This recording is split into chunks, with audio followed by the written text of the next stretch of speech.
Good morning. Good morning. How are you doing? Good.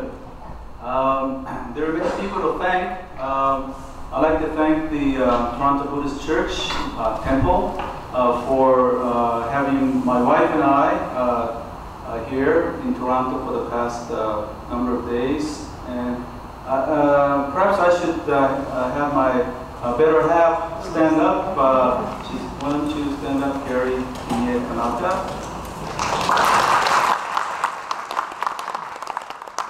Mr. Roy Pisano, he talked about her, but didn't ask her to stand up. Oh, by the way, Roy, congratulations for being asked to be the MC.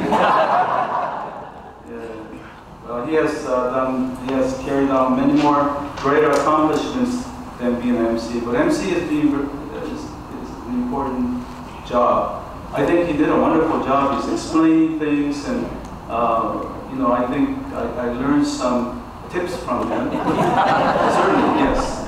And I also want to thank the Reverend Fuji, who arranged all the travel plans for us. And I'm sure that many of the people here are sad to see you leave, and you're losing a very a wonderful minister here. Well, maybe not to fill your position or shoes, but you have another young, aspiring great minister, Reverend Ando, and I hope that all of you give him a lot of support, because I know that to come to another country and to share the Dharma in another language is a very, very tall task. And so please give him all the support that you can. I also wanted to thank Roy and Diane again for taking us to the fall, the Niagara Falls. And I grew up in California, but I had never been to Niagara Falls. And Roy said that you're lucky because you got to see the fall from not the American side, but the Canada side, which is a much better view. And I agree, yeah. So, today is Shotsuki Hoyo, and how many of you here are observing a memorial for your deceased loved one in September? Can I have you raise your hand? Oh. So many of you. I'd like to begin by asking you to kind of introspect about your deceased loved one. And there are 3 questions.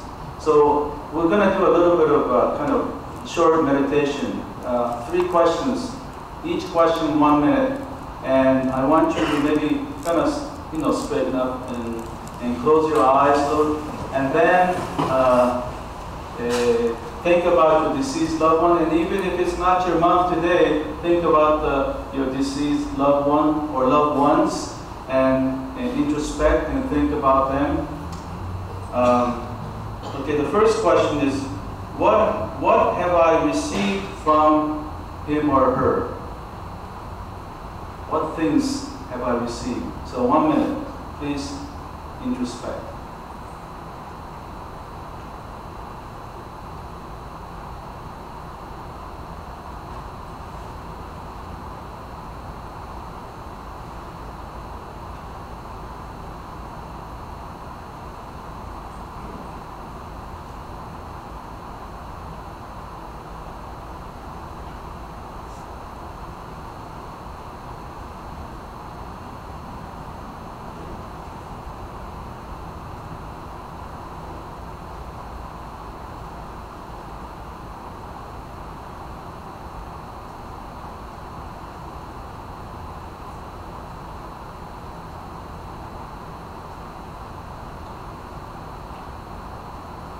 Okay, keep your eyes closed. Second question is, what troubles and difficulties did you cause that person? Or have I caused that person? Difficulties and troubles that you caused that person.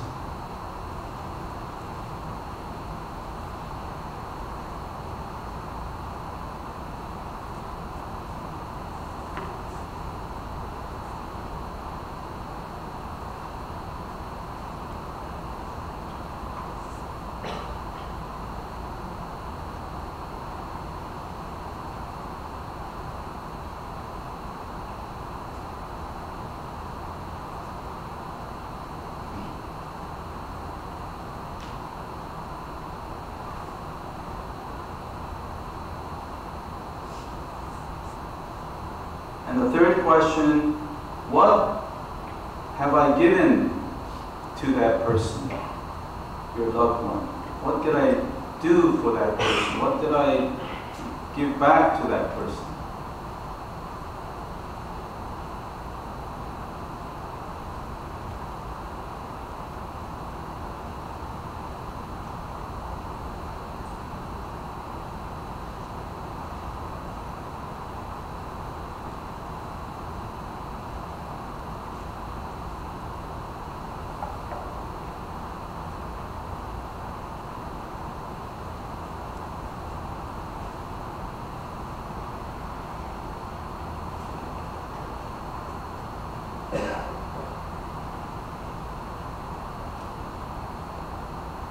Okay, thank you.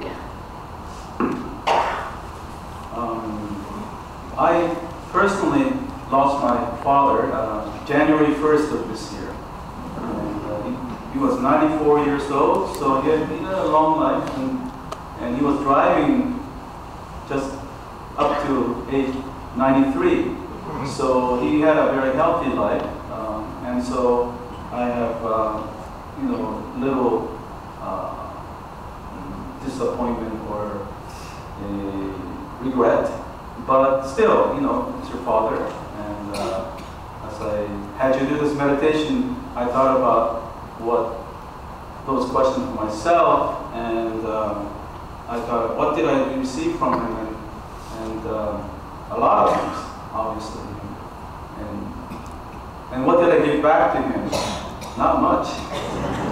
Isn't that right? I probably, for most of you, you got a lot more from that person than you give back.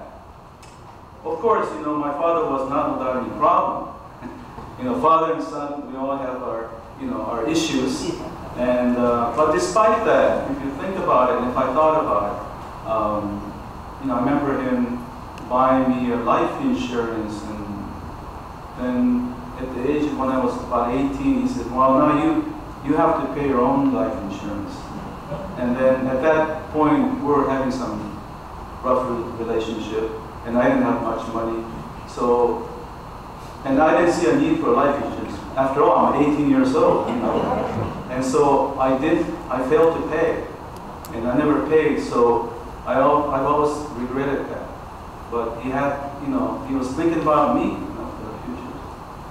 So, all of you have your own thoughts and feelings about your deceased loved ones, and it may even include a little bit of, disharmony, things that you didn't like about that person.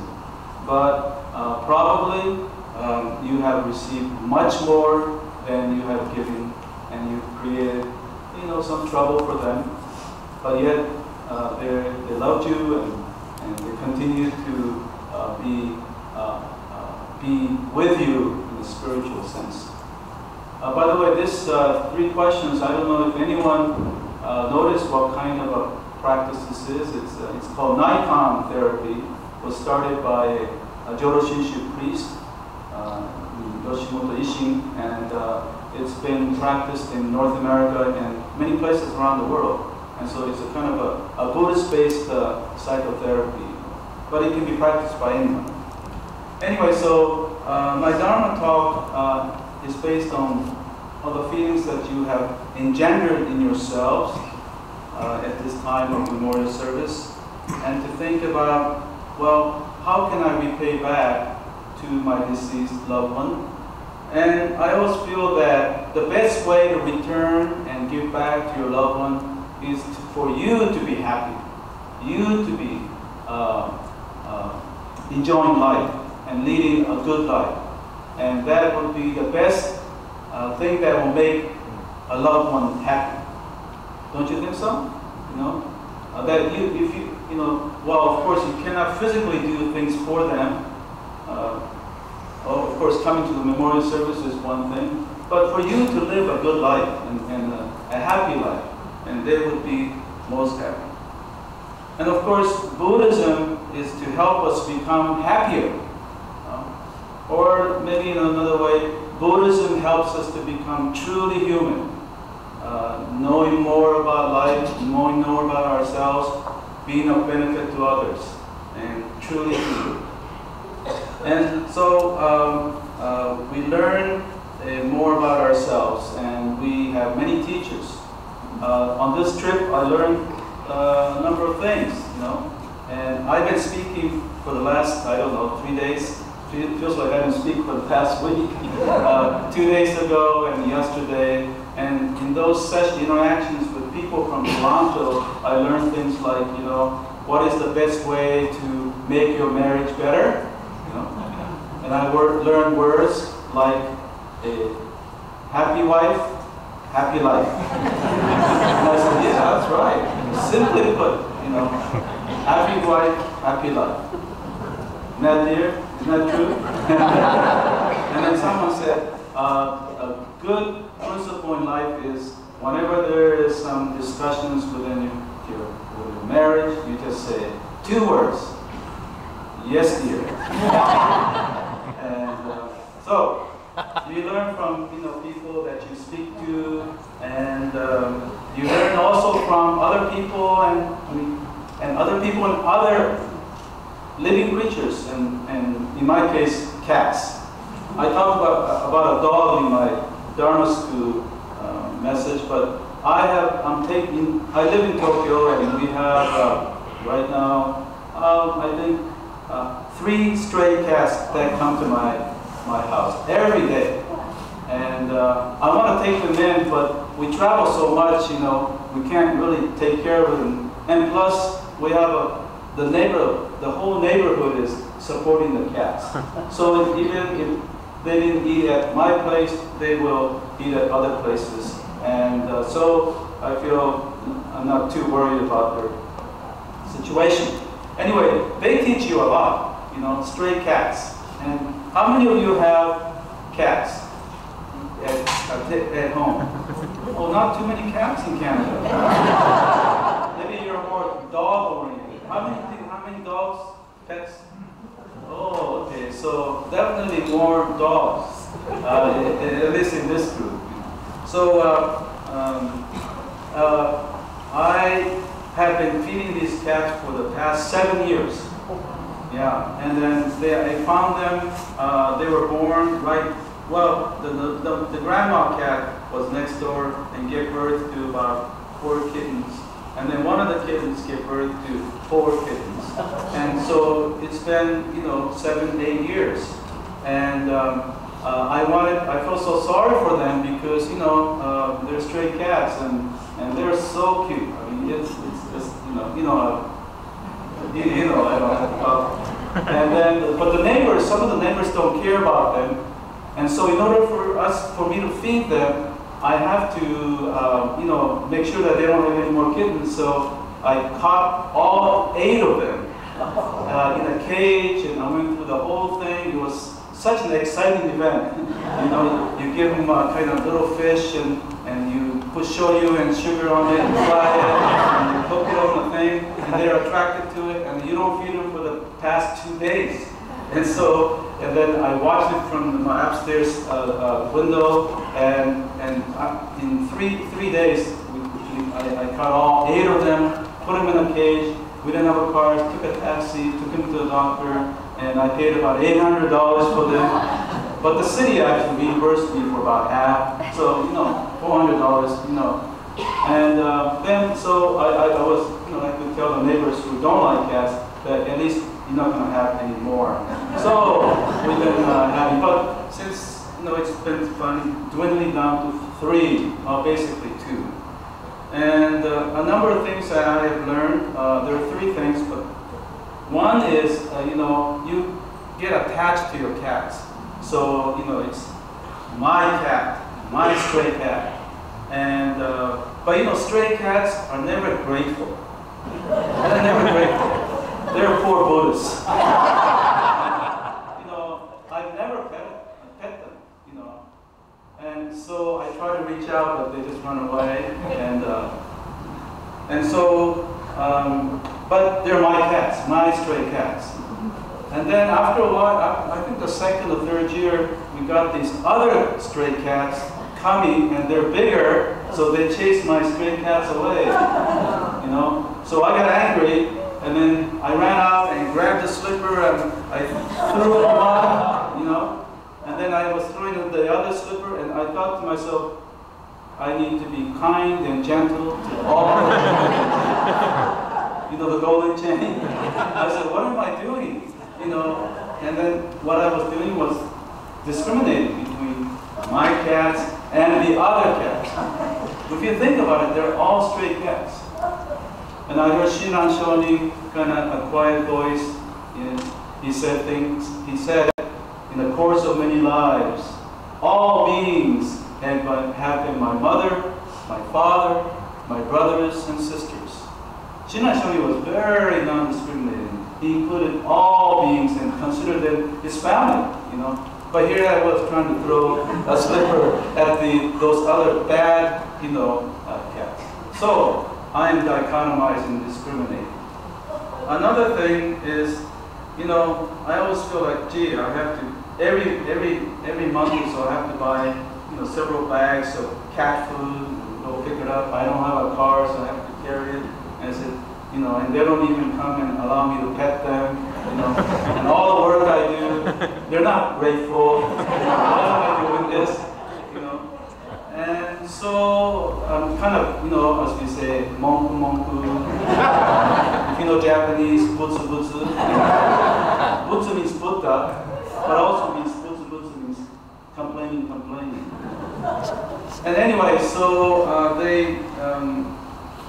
so I feel like I'm doing all this for them, but they're not grateful. But about 5 years ago, they stopped coming.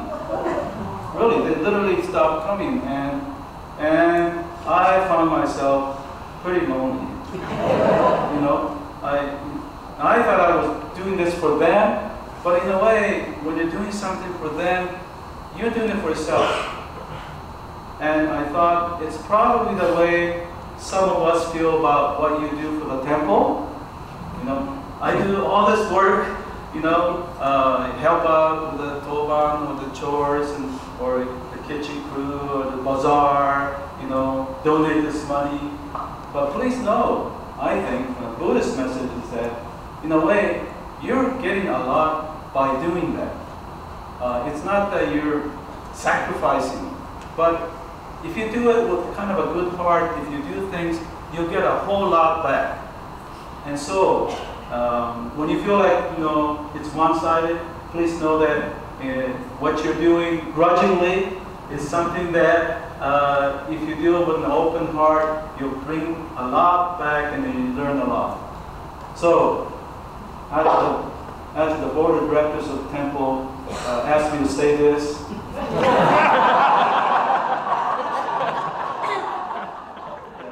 Roy paid me some money. No. So that's the second message, and the third message is this. I know I'm supposed to talk only 20 minutes, and I'll try to cut it short. But the third lesson was this is amazing amazing experience. You know, I have been told that stray cats never come up to you, and I told you that in almost 7 years, they have never, you know, allowed me to pet them. Well, one of the cats, this was about a month ago, my wife and I were taking a walk in a different neighborhood about 300 yards away, and here's this Mike, you know, the yellow cat, and there he is, he meowed to us. I was so happy, it's like a grandchild, yeah, granddad, you know, and came up to us, you know, and then even, you know, lay on his back and wanted me to pet him. I mean, I was just stunned. I mean, I don't know, I've been asking people, do stray cats really do that when they're in a different neighborhood? And apparently a guy comes out and says, oh yeah, this cat, he's always around here and he's the boss, you know. and this other house down there, they really take good care of him. So somehow, in that neighborhood, Mike feels very comfortable. And so I saw another side of him that I never saw, because in our neighborhood, he's always scurrying away, running away. Of course, he comes and eats. But there's two different cats, same cat, different completely. And so I never knew that side of him, you know. And so I guess the environment is much better for him over there.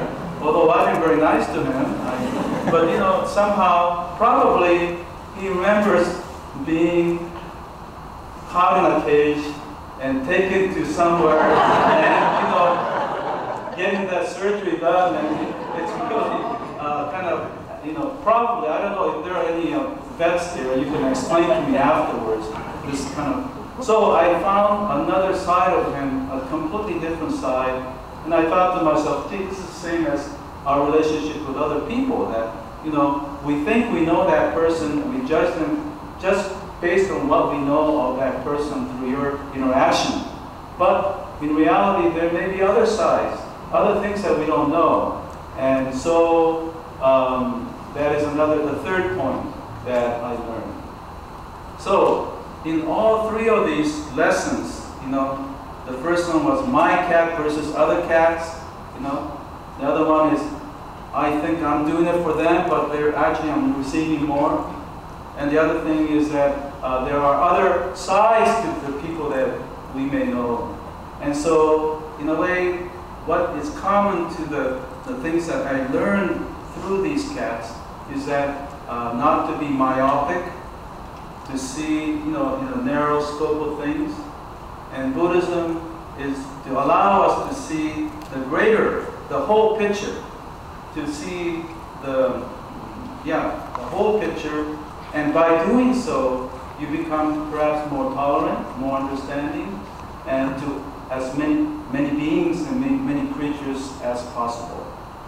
So, and then not only do you become much more open, but it's a sign that you are happier. You have a space in your heart to be more open and tolerant to many things, and those are the ingredients for us to be happy, or maybe joyful, to be really joyful within. And that's the message. That's what it means to become truly human. And so if you can take a little bit of this message and apply it to your life, and you'll become more truly human and happier, and the deceased loved ones that whose memorial service you're observing will be happier as well. And then you'll also contribute to other people, the little ones around you, your children and grandchildren, who will also get that message and spread the message of Dharma. So best wishes to all of you, and may I wish you continued success in your temple. What a beautiful facility you have here. I'm so amazed and impressed. And also, since you have such a nice facility in Sangha, let's not just keep it to yourself. You know, open up and share this with the greater community. The Shinshu life principle that we recited in the beginning says, share the Dharma, and work for the benefit of the larger society of humankind. And so that's what we can contribute as Buddhists and as a Buddhist temple. And once again, thank you for having my wife in here. And I just have one more to go. Thank you.